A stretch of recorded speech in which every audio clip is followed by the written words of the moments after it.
هذا شلون البيت؟ الحمد لله ينعاش بيه. تعال نعاش بيه؟ تعالوا خلينا نشوف البيت. هذا البيت يمكن نجمع.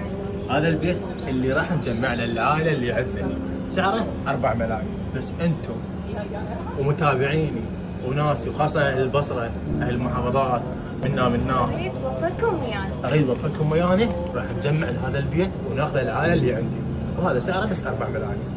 لو كل شخص يدفع له 1000 5000 هم نعمل. الصدقه تدفع عنك البلاء، الشافي بها المريض، اللي يقدر يدفع له حتى لو 1000 دينار، 1000 على 1000، متابعين وناسي نقدر ناخذ هذا البيت. صح هو بسيط وغرفه واحده بس احسن من الايجار.